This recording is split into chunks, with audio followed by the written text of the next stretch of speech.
आणखी एक महत्त्वाची बातमी, सरकारने अधिवेशन बोलावून मराठा आरक्षणावर मार्ग काढावा असं जरांगे पाटलांनी म्हटलं। मराठी ओबीसी मध्ये गेले, कुणी काही करू शकलं नाही असं जरांगे पाटील यांनी म्हटलं आहे।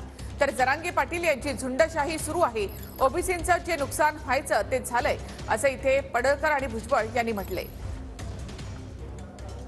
तुम्ही विशेष अधिवेशन बोलवा या 2 दिवसात आणि सगळ्या सोयऱ्यांच्या जो अधिसूचना काढली त्याचा कायद्यात रूपांतर करून त्याची अंमलबजावणी करा, ही माझी सरकारला हात जोडून समाजाच्या वतीने विनंती। मी जर एकदा 10 तारखेला उद्या बसलो तर मी उठणार नाही आणि मागासवर्ग आयोगाचा पण अहवाल आला, तो सरकारनं स्वीकारून मान्य न्यायालयासमोर ठेवला पाहिजे। नेमकी सुनावणीची तारीख किती सरकारलाही माहीत नाही। तुम्ही जर काय केलंच नसेल, काही प्रक्रियाच पार पडली नसेल तर मान्य न्यायालय तरी तारीख कसं देईल?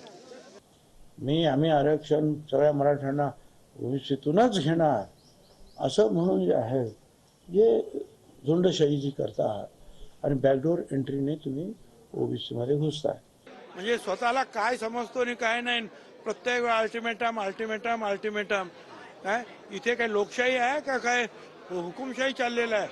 ओबीसी आरक्षणच मिळू द्यायचं नाही हे त्यांचं स्वप्न होतं। गेले मराठी ओबीसी आरक्षण, कोणीच काही करू शकत नाही। आता ते पांढराच पडलाय, त्याचं नगरचं भाषण जर आहे की मला लाल झालाय, दिवसा लाल। मी म्हणलं तो जर चॅलेंज केलं रे बाबा, आता हे तुम्ही मंडल कमिशनच चॅलेंज करणार, त्या साईडला 27% आरक्षण घालतो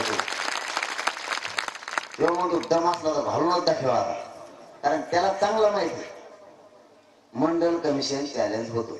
आता ओबीसीचं जे काही नुकसान व्हायचं ते पूर्ण झालेलं आहे आणि त्यामुळं ओबीसीला कुणीही कसली धमकी घालण्याचं कारण नाही। ओबीसीचं जे राजकीय आरक्षण आहे ते आता संपुष्टात आलेलं आहे, कुणी काही जरी म्हटलं तरी। आणि त्यामुळं आता ओबीसी संघर्षाच्या मानसिकतेत आहे, ओबीसीचा DNA संघर्षाचा आहे आणि त्यामुळं जी येईल ती परिस्थिती, त्या सगळ्या परिस्थितीला सामोरं जाण्याची क्षमता, ताकद आता सगळ्या लोकांच्यामध्ये आहे। आणि लोकांना आता नेमकी काय परिस्थिती आहे हे गावगाड्यातल्या सगळ्या लोकांना कळालेले आहे। त्यामुळे कोणाला काय चॅलेंज करायचं ते त्यांना करू द्या, आम्ही सक्षमपणे ओबीसीच्या बाजूने ठामपणे उभे आहोत।